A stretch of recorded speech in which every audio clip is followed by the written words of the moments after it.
Hello everyone, welcome back to our YouTube channel ಗವಿಯ vlogs in Kannada. ಎಲ್ಲರೂ ಹೇಗಿದ್ದೀರಾ? ನಾನಂತೂ ತುಂಬ ಚೆನ್ನಾಗಿದ್ದೀನಿ. ಐ ಹೋಪ್ ನೀವೆಲ್ಲ ಕೂಡ ತುಂಬ ಚೆನ್ನಾಗಿದ್ದೀರಾ ಅಂತ ಅಂದ್ಕೊಂಡಿದ್ದೀನಿ. ಇದು ಬಂದು ಸಂಡೇ ವ್ಲಾಗ್ ಆಗಿರುತ್ತೆ, ಅಂದರೆ ನಿನ್ನೆ ದಿನ ವ್ಲಾಗ್ ಇದು. ಇನ್ನು ಸಂಡೇ ಬಂತು ಅಂದರೆ ಫುಲ್ ಖುಷಿ ಅಲ್ವಾ? ಆ್ಯಂಡ್ ಇವತ್ತು ಡ್ಯೂಟಿ ಇಲ್ಲ ಅಂತ ಒಂದು ಹ್ಯಾಪಿ, ಆ್ಯಂಡ್ ಲೇಟಾಗಿ ಎದ್ದೊಳ್ಬೋದು ಅನ್ನೊಂದು ಇನ್ನೊಂದು ಹ್ಯಾಪಿ. ನಾನಂತೂ 8 ಗಂಟೆ 8:15 ಎದ್ದೇಳ್ಬಿಡ್ತೀನಿ ಫ್ರೆಂಡ್ಸ್. ಅಂದರೆ ಡೈಲಿ ಎದ್ದಿರ್ತೀವಲ್ಲ, ಆಟೋಮೆಟಿಕಲಿ ಎಚ್ಚರಿಕೆ ಆಗಿಬಿಡುತ್ತೆ. ಏನಿಲ್ಲ ಅಂದ್ರೆ ಲಾಸ್ಟ್ 7 o'clock 7:30 ಎಚ್ಚರಿಕೆ ಆಗಿಬಿಡುತ್ತೆ. ಇನ್ನು ಇಲ್ಲಿ ಮಶ್ರೂಮ್ ಫ್ರೈಡ್ ರೈಸ್ ಪ್ರಿಪೇರ್ ಮಾಡ್ತಾ ಇದ್ದೀನಿ. ಕಡಾಯಿಗೆ ಎಣ್ಣೆ ಹಾಕ್ಕೊಂಡು ಎಣ್ಣೆ ಬಿಸಿ ಆದಮೇಲೆ ಆನಿಯನ್ಸು, ಒಂದೆರಡು ಚಿಲ್ಲಿ, ಗ್ರೀನ್ ಚಿಲ್ಲಿ, ಸ್ವಲ್ಪ ಕರಿಬೇವು, ಸ್ವಲ್ಪ ಉಪ್ಪನ್ನು ಹಾಕ್ಕೊಂಡು ಚೆನ್ನಾಗಿ ಫ್ರೈ ಮಾಡ್ಕೋಬೇಕು. ಆನಿಯನ್ಸ್ ಎಲ್ಲ ಚೆನ್ನಾಗಿ ಫ್ರೈ ಆದಮೇಲೆ ಇಲ್ಲಿ ನಾನು ಶುಂಠಿ ಬೆಳ್ಳುಳ್ಳಿ ಪೇಸ್ಟ್ನ ಹಾಕ್ಕೊತಾ ಇದ್ದೀನಿ.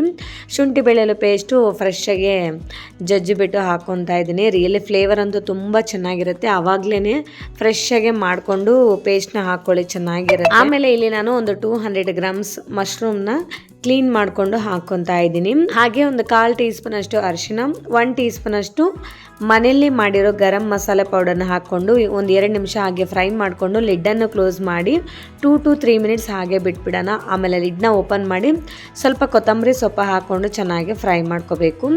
ಮತ್ತೆ ಲಿಡ್ನ ಕ್ಲೋಸ್ ಮಾಡಿ ಇನ್ನೊಂದು 2-3 ನಿಮಿಷ ಹಾಗೆ ಫ್ರೈ ಮಾಡ್ಕೊಳ್ಳೋಣ. ಇನ್ನು ಮಶ್ರೂಮ್ ಬೇಯೋಕ್ಕಂತೂ ಜಾಸ್ತಿ ಟೈಮ್ ತಗೊಳ್ಳಲ್ಲ, ಏನಿಲ್ಲ ಅಂದರೂ ಒಂದು 5-6 ನಿಮಿಷದಲ್ಲಿ ನಮಗೆ ಮಶ್ರೂಮ್ ಅಂತೂ ಚೆನ್ನಾಗಿ ಫ್ರೈ ಆಗಿಬಿಡುತ್ತೆ.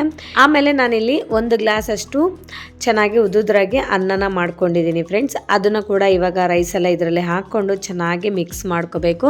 ಆಮೇಲೆ ಅರ್ಧ ಟೀ ಸ್ಪೂನ್ ಅಷ್ಟು ಪೆಪ್ಪರ್ ಪೌಡರ್, ಬ್ಲ್ಯಾಕ್ ಪೆಪ್ಪರ್ ಪೌಡರ್ನ ಹಾಕೋಬೇಕು. ಆ್ಯಂಡ್ ಸ್ವಲ್ಪ ಕೊತ್ತಂಬರಿ ಸೊಪ್ಪನ್ನ ಕೂಡ ಹಾಕ್ಕೊಂಡು ಚೆನ್ನಾಗಿ ಮಿಕ್ಸ್ ಮಾಡ್ಕೊಳ್ಳಿ.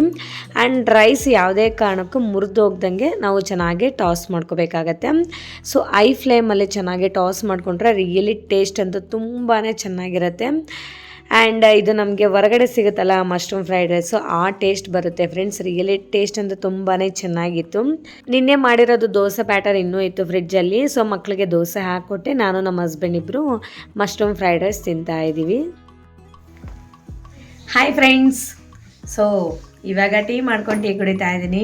ಈಗ ಟೈಮ್ ಬಂದು 11:30 ಆಗಿದೆ. ಆ್ಯಂಡ್ ಮನೇಲಂತೂ ತುಂಬಾ ಕೆಲಸ ಇದೆ. ಇವತ್ತು ಅಮಾವಾಸ್ಯೆ ಇದೆ ಅಲ್ವಾ, ಮನೇಲಿ ನಾವು ಪೂಜೆ ಮಾಡೋಣ ಅಂತ. ಆ್ಯಂಡ್ ಸಂಡೇ ಆಗಿರೋದ್ರಿಂದ ಇವತ್ತೇನು ನಾನ್ ವೆಜ್ ಕೂಡ ಮಾಡಿಲ್ಲ, ಅದಕ್ಕೋಸ್ಕರ. ಆಮೇಲೆ ನಾಳೆ ಊರಿಗೆ ಹೋಗಬೇಕು, ಅಮ್ಮ ಅವ್ರ ಊರಿಗೆ ಹೋಗಬೇಕು. ಇನ್ನು ಲಗೇಜ್ ಎಲ್ಲ ಪ್ಯಾಕ್ ಮಾಡ್ಕೋಬೇಕು. ಒಂದು 2 days ಅಷ್ಟೇ ಹೋಗ್ಬಿಟ್ಟು ಬರೋದು. ಆ್ಯಂಡ್ ನಮಗೆ ದಸರಾ ಹಾಲಿಡೇಸ್ 3 days ಕೊಟ್ಟಿದ್ದಾರೆ ಅಷ್ಟೇ. 2 days ಅಷ್ಟೇ, ಒಂದಿನ ಹೋಗೋದು ಒಂದಿನ ಬರೋದು, ಅಲ್ಲೊಂದಿನ ಇರೋದು ಅಷ್ಟೇ. ಆ್ಯಂಡ್ ಇನ್ನೇನು ಮಾಡೋದು, 2 daysಗೆ ಎಷ್ಟು ಬೇಕು ಒಂದು 2 ಜೊತೆ ಇಟ್ಕೊಳ್ಳೋಣ ಸಾಕು ಅಂತ ಇಟ್ಕೊತಾ ಇದ್ದೀನಿ. ಬೆಡ್ರೂಮಲ್ಲಂತೂ ಎಲ್ಲದಲ್ಲೇ ಬಿಸಾಡಿದ್ರು ನಮ್ಮ ಮಕ್ಕಳು. ಸೊ ಎಲ್ಲನೂ ಕ್ಲೀನ್ ಮಾಡಿ ಜೋಡಿಸ್ಕೊತಾ ಇದ್ದೀನಿ. ಸೊ ಬೆಡ್ರೂಮಲ್ಲೆಲ್ಲ ಕ್ಲೀನ್ ಮಾಡಿಕೊಂಡು ಕಿಚನ್ ಒಳಗಡೆ ಬಂದೆ. ಕಿಚನಲ್ಲಿ ಕೂಡ ನಾನು ಪಾತ್ರೆ ಸಾಮಾನೆಲ್ಲ ತೊಳ್ಕೊಂಡು ಇನ್ನು ಗ್ಯಾಸ್ ಸ್ಟವ್ ಎಲ್ಲ ನೀಟಾಗಿ ಒರೆಸ್ಕೊತಾ ಇದ್ದೀನಿ. ಮಧ್ಯಾಹ್ನ ಟೈಮಲ್ಲಿ ಸ್ವಲ್ಪ ಹೊತ್ತು ಟಿ ವಿ ನೋಡ್ಕೊಂಡು ಕೂತ್ಕೊಂಡೆ, ಟೈಮೆಲ್ಲ ಅಲ್ಲೇ ವೇಸ್ಟ್ ಆಯಿತು. ಇವಾಗ ಟೆನ್ಷನಿಂದ ಮಾಡ್ತಾಯಿದ್ದೀನಿ, ಲೇಟ್ ಆಗುತ್ತೆ, ಇನ್ನು ಸಾಯಂಕಾಲ ಪೂಜೆ ಮಾಡೋಕ್ಕೆ ಲೇಟ್ ಆಗುತ್ತೆ ಅಂತ. ಆ್ಯಂಡ್ ಅಡುಗೆ ಕೂಡ ಪ್ರಿಪೇರ್ ಮಾಡಿದ್ದಾಯಿತು. ಅಡುಗೆ ಮಾಡಿಬಿಟ್ಟು ಆಮೇಲೆ ನಾನಿಲ್ಲಿ ಪಾತ್ರೆ ಎಲ್ಲ ವಾಶ್ ಮಾಡಿಕೊಂಡು kitchen counter top, gas stove ಎಲ್ಲನೂ ಕ್ಲೀನ್ ಮಾಡ್ಕೊತಾ ಇದ್ದೀನಿ. ಇನ್ನು ಕಸನೂ ಎಲ್ಲ ಗುಡಿಸಿದ್ದೀನಿ, ನೆಲ ಒಂದು ಒರೆಸ್ಬೇಕು, ಮತ್ತು ಸ್ನಾನ ಮಾಡಿ ಪೂಜೆ ಮಾಡಬೇಕು. ಆ್ಯಂಡ್ ಇನ್ನು ನಮ್ಮ ಹಸ್ಬೆಂಡ್ ಬಂದರೆ ಫಸ್ಟ್ ಅವ್ರಿಗೆ ಊಟಕ್ಕಿಟ್ಟು ಅವರು ಕಳಿಸಿ ಆಮೇಲೆ ಎಲ್ಲ ಮಾಡ್ಕೊತೀನಿ. ನೋಡಿ ಮುದ್ದೆ ಮಾಡ್ತಾಯಿದ್ದೀನಿ. ಆ್ಯಂಡ್ ಇನ್ನೊಂದು ಕಡೆ ನೋಡಿ ಪಪ್ಪು ಸಾಂಬಾರು ಮಾಡಿಟ್ಟಿದ್ದೀನಿ. ಆ್ಯಂಡ್ ಮಕ್ಕಳಿಗೆ ದೋಸೆನ ಹಾಕ್ಕೊಡ್ತಾ ಇದ್ದೀನಿ. ನಮ್ಮ ಮಕ್ಳಿಗಂತೂ ದೋಸೆ ಬ್ಯಾಟರ್, ಇಡ್ಲಿ ಬ್ಯಾಟರ್ ಮನೇಲಿದೆ ಅಂತಂದರೆ ನಿದ್ದೆನೇ ಬರಲ್ಲ. ದೋಸೆ ಹಾಕ್ಕೊಡು, ಇಡ್ಲಿ ಮಾಡಿಕೊಡು ಅಂತ ಕೇಳ್ತಾನೆ ಇರ್ತಾರೆ. ಸೊ ಹಂಗಾಗ್ಬಿಟ್ಟು ಇನ್ನು ಅವ್ರಿಗೆ ದೋಸೆ ಹಾಕ್ಕೊಡ್ತಾ ಇದ್ದೀನಿ. ಸೊ ಇನ್ನು ಮಕ್ಕಳೆಲ್ಲ ತಿಂದು, ನಮ್ಮ ಹಸ್ಬೆಂಡ್ ಎಲ್ಲ ತಿಂದಾದಮೇಲೆ ಇನ್ನು ಮಾಫ್ ಹಾಕ್ತಾಯಿದ್ದೀನಿ. ಮಾಫ್ ಹಾಕ್ಬಿಟ್ಟು ಆಮೇಲೆ ಸ್ನಾನ ಮಾಡಿ ಪೂಜೆ ಸಾಮಾನೆಲ್ಲ ನೀಟಾಗಿ ತೊಳ್ಕೊಂಡು ಇವಾಗ ಪೂಜೆ ಮಾಡ್ತಾ ಇದ್ದೀನಿ. ಫೋಟೋ ಎಲ್ಲ ನೀಟಾಗಿ ಒರೆಸ್ಕೊಂಡು ಬೊಟ್ಟಿಟ್ಕೊತಾ ಇದ್ದೀನಿ. ಇವತ್ತು ಬಂದು ಮಹಾಲಯ ಅಮಾವಾಸ್ಯೆ, ಹಾಗೆ ಪಿತೃಪಕ್ಷ ಕೊನೆ ದಿನ ಅಲ್ವಾ. ಇನ್ನು ನಾವೆಲ್ಲ ಪಿತೃಪಕ್ಷ ಅಂದರೆ ಅಮಾವಾಸ್ಯೆ ಒಳಗಡೆನೆ ಪೂಜೆ ಮಾಡ್ಕೊಂಡ್ಬಿಡ್ತೀವಿ, ಹಿರಿಯರ ಪೂಜೆ ಎಲ್ಲ ಮಾಡಿದ್ವಲ್ಲ. ಇನ್ನು ಮನೇಲಂತೂ ಇವತ್ತು ಪೂಜೆ ಮಾಡ್ತಾ ಇದ್ದೀವಿ. ಆ್ಯಂಡ್ ತುಂಬ ಜನ ಇವತ್ತು ನಾನ್ ವೆಜ್ ಕೂಡ ಮಾಡ್ಕೊಂಡು ತಿಂತಾರೆ. ಬಟ್ ನಮ್ಮ ಮನೇಲಿ ಇವತ್ತೆಲ್ಲ ನಾನ್ ವೆಜ್ ಮಾಡೋದಿಲ್ಲ. ನಾನಂತೂ ಮ್ಯಾಕ್ಸಿಮಮ್ ಅಮಾವಾಸ್ಯೆಗೆ ಪೌರ್ಣಮಿಗೆ ನಾನ್ ವೆಜ್ ಅಂತೂ ಅವಾಯ್ಡ್ ಮಾಡ್ತೀನಿ ಫ್ರೆಂಡ್ಸ್. ಆದಷ್ಟು ಅವತ್ತು ಪೂಜೆ ಮಾಡೋಕ್ಕೆ ಟ್ರೈ ಮಾಡ್ತೀನಿ. ಸೊ ಅಮಾವಾಸ್ಯೆ ದಿನ, ಪೌರ್ಣಮಿ ದಿನ ಮನೇಲಿ ಪೂಜೆ ಮಾಡಿದ್ರೆ ನನಗೆ ತುಂಬ ಇಷ್ಟ. ಸೊ ನಾನ್ ವೆಜ್ ಎಲ್ಲ ಪ್ರಿಪೇರ್ ಮಾಡೋದಿಲ್ಲ. ಆ್ಯಂಡ್ ಇನ್ನು ಕಳಸನೂ ಎಲ್ಲ ನೀಟಾಗಿ ತೊಳ್ಕೊಂಡಿದ್ನಲ್ವ. ಸೊ ಕಳ್ಸೋಕ್ಕೆ ಅರ್ಶಿನ ಕುಂಕುಮ ಎಲ್ಲ ಇಟ್ಕೊತಾ ಇದ್ದೀನಿ. ನನಗೆ ಆ್ಯಕ್ಚುಲಿ ಸಾಟರ್ಡೇ ಸಂಡೇಸ್ ಏನಾದರೂ ರಜೆ ಇದ್ದಾಗ, ಸಂಡೇ ರಜೆ ಇದ್ದಾಗ ನಾನೆಲ್ಲ ಪ್ಲ್ಯಾನ್ ಮಾಡ್ಕೊತೀನಿ. ಸೊ ಮನೇಲಿ ಇವತ್ತು ಏನೆಲ್ಲ ಕೆಲಸ ಮುಗಿಸ್ಬೇಕು, ಯಾವ್ಯಾವ ಟೈಮ್ಗೆ ಏನು ಮುಗಿಸ್ಬೇಕು, ಎಲ್ಲಿ ರೆಸ್ಟ್ ಮಾಡಬೇಕು ಎಲ್ಲ ಪ್ಲ್ಯಾನ್ ಮಾಡ್ಕೊತೀನಿ. ಆ್ಯಂಡ್ ಆ ಪ್ಲ್ಯಾನ್ ಪ್ರಕಾರ ಒಂದೊಂದು ಸತಿ ಪ್ಲ್ಯಾನ್ ಪ್ರಕಾರನೇ ಮಾಡ್ಕೊಂಡು ಹೋಗ್ತೀನಿ. ಒಂದೊಂದು ಸತಿ ಪ್ಲ್ಯಾನ್ ಎಲ್ಲ ಉಲ್ಟಾ ಆಗಿಬಿಡುತ್ತೆ. ಆ್ಯಂಡ್ ಇವತ್ತು ಕೂಡ ಹಂಗೆ ಆಯಿತು. ಸೊ ಬೇಗ ಮುಗಿಸೋಣ ಅಂತಲೇ ಅಂದ್ಕೊಂಡೆ. ಬೆಳಗ್ಗೆನೇ ಬೇಗ ಎದ್ದು ಅರ್ಲಿ ಮಾರ್ನಿಂಗೇ ಪೂಜೆ ಮುಗಿಸೋಣ ಅಂದ್ಕೊಂಡೆ. ಬಟ್ ಏನಂದರೆ ಡೈಲಿ ಎದ್ದೊಳ್ತೀವಲ್ಲ, ಸೊ ಮತ್ತೆ ಇನ್ನೇನು ಎದ್ದು ಮತ್ತೆ ಮಧ್ಯಾಹ್ನ ಟೈಮಲ್ಲಿ ಮಲಗೋಕ್ಕಾಗಲ್ಲ. ಸೊ ನಮ್ಮ ಮಕ್ಕಳಂತೂ ಡಿಸ್ಟರ್ಬ್ ಮಾಡ್ತಾರೆ, ಮಲಗ ಕೂಡ ಬಿಡೋದಿಲ್ಲ. ಅದಕ್ಕೋಸ್ಕರ ಇನ್ನು ಏನು ಬಿಡು ಲೇಟಾಗೆ ಎದ್ದೋಳೋಣ, ಪೂಜೆ ಬೇಕಿದ್ದರೆ ಸಾಯಂಕಾಲ ಮಾಡೋಣ ಅಂತ ಅಂದ್ಕೊಂಡು ಲೇಟಾಗೇ ಇದ್ದೆ. ಸೊ ಬೆಳಗ್ಗೆ ಟೈಮ್ ಪೂಜೆ ಮಾಡಿಬಿಟ್ರೆ ರಿಯಲಿ ತುಂಬಾ ಚೆನ್ನಾಗಿರುತ್ತೆ. ಆ್ಯಂಡ್ ಕೆಲಸಗಳು ಕೂಡ ಎಲ್ಲ ಬೇಗ ಬೇಗ ಮುಗ್ದೋಗ್ತವೆ. ಆ್ಯಂಡ್ ನಾವು ಪೂಜೆ ಮಾಡಬೇಕು ಮನೆಯಲ್ಲಿ ಅಂದರೆ ಪ್ರಶಾಂತವಾಗಿರಬೇಕು. ಆ್ಯಂಡ್ ನಮಗೆ ಟೈಮ್ ಕೂಡ ಜಾಸ್ತಿ ಬೇಕಾಗತ್ತಲ್ವ. ನನಗಂತೂ ರಿಯಲಿ ಪೀಸ್ಫುಲ್ಲಾಗಿದ್ದರೆ ಮಾತ್ರನೇ ಒಂಥರ ಸಮಾಧಾನ ಆಗುತ್ತೆ ಪೂಜೆ ಮಾಡೋಕ್ಕೆ. ಸೊ ಹರಿಯಾಗೆ ಪೂಜೆ ಮಾಡಬೇಕಂದ್ರೆ ಸ್ವಲ್ಪ ಕಷ್ಟ. ಬಟ್ ವೀಕ್ ಡೇಸಲ್ಲಿ ಯಾವಾಗಾದರೂ ಬೆಳಗ್ಗೆನೇ ಎದ್ದು ಪೂಜೆ ಮಾಡಬೇಕಂದ್ರೆ ಅದೇ ಹಾಗೆ ಇರುತ್ತೆ ಫ್ರೆಂಡ್ಸ್. ಸಮಾಧಾನವಾಗಿ ಪೂಜೆ ಮಾಡೋಕ್ಕೆ ಆಗೋದಿಲ್ಲ, ಅಂದರೆ ಡ್ಯೂಟಿಗೆ ಟೈಮ್ ಆಗಿಬಿಡುತ್ತೆ ಅನ್ನೋ ಟೆನ್ಷನ್ ಜಾಸ್ತಿ ಇರುತ್ತೆ. ಸೊ ಆ ಟೆನ್ಷನಲ್ಲಿ ದೇವ್ರ ಮೇಲೆ ಕಾನ್ಸಂಟ್ರೇಟ್ ಕೂಡ ಮಾಡೋಕ್ಕಾಗೋದಿಲ್ಲ.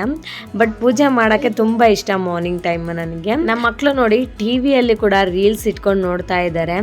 ಸೊ ಅಲ್ಲಿ ವಾಯ್ಸ್ ಕೊಡೋಣ ಅಂದರೆ, ರಿಯಲ್ ವಾಯ್ಸ್ ಕೊಡೋಣ ಅಂದರೆ ಟಿ ವಿ ಸೌಂಡ್ ಇದೆ, ಅದಕ್ಕೆ ವಾಯ್ಸ್ ಓವರ್ ಕೊಡ್ತಾ ಇದ್ದೀನಿ. ಸೊ ಪೂಜೆ ಎಲ್ಲ ಮುಗೀತು. ಇವಾಗಂತೂ ನಾನು ಊಟ ಮಾಡಬೇಕು. ಟೈಮು 7 ಆಗಿದೆ. ಸೊ ಅಮಾವಾಸ್ಯೆ ಹುಣ್ಣಿಮೆಗೆ ಪೂಜೆ ಮಾಡೋಕ್ಕೆ ನನಗಂತೂ ತುಂಬಾ ಇಷ್ಟ ಆಗುತ್ತೆ. ಅದಕ್ಕೋಸ್ಕರ ಇನ್ನು ಮಿಸ್ ಮಾಡದೆ ಪೂಜೆ ಅಂತೂ ಮಾಡಿದ್ವಿ. ನಾನ್ ವೆಜ್ ಅಂತೂ ಇವತ್ತೇನು ಮಾಡೇ ಇಲ್ಲ. ಅಮಾವಾಸ್ಯೆ ಅಷ್ಟು ಒಳ್ಳೇದಲ್ಲ ನಾನ್ ವೆಜ್ ತಿನ್ನೋದು. ಅದಕ್ಕೋಸ್ಕರ ಈಗ ಊಟ ಮಾಡಬೇಕು. ದೋಸೆ ಬಿಸಿ ಮಾಡ್ಕೊಂಡಿದ್ದೆ, ದೋಸೆ ತಿನ್ನಬೇಕು. ಆ್ಯಂಡ್ ಅನ್ನ ಸಾಂಬಾರು ಮುದ್ದೆ ತಿನ್ನಬೇಕು. ಓಕೆ, ಬಾಯ್ ಬಾಯ್. ಹಲೋ ಫ್ರೆಂಡ್ಸ್, ಈಗ ಟೈಮ್ ಬಂದು 10 ಆಗಿದೆ. ನೋಡಿ ಇವಳಿಗಿನ್ನ ನಿದ್ದೆನೇ ಬಂದಿಲ್ಲ.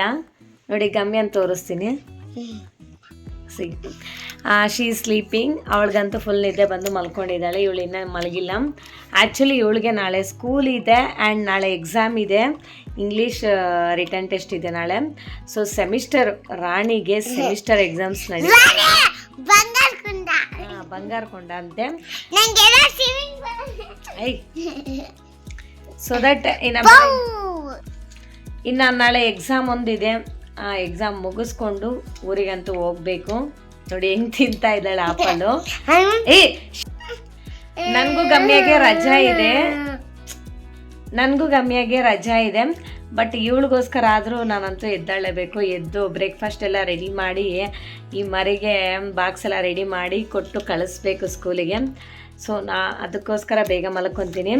ಸೊ ಈ ವ್ಲಾಗ್ನಂತೂ ಇಲ್ಲಿಗೆ ಎಂಡ್ ಮಾಡ್ತಾ ಇದ್ದೀನಿ. ಇಷ್ಟೇ ಫ್ರೆಂಡ್ಸ್ ಇವತ್ತಿನ ವ್ಲಾಗ್. ಈ ವ್ಲಾಗ್ ನಿಮ್ಗೆ ಇಷ್ಟ ಆಗಿದ್ರೆ ಪ್ಲೀಸ್ ಒಂದು ಲೈಕ್ ಮಾಡಿ, ಶೇರ್ ಮಾಡಿ, ವಿಡಿಯೋ ಹೇಗಿದೆ ಅಂತ ಒಂದು ಕಾಮೆಂಟ್ ಮಾಡಿ. ಆ್ಯಂಡ್ ದಯವಿಟ್ಟು ಸಬ್ಸ್ಕ್ರೈಬ್ ಮಾಡ್ಕೊಳ್ಳೋದನ್ನು ಮಾಡಿ. Thank you for watching. See you in the next vlog. Okay, bye bye. Take care. Good night. Say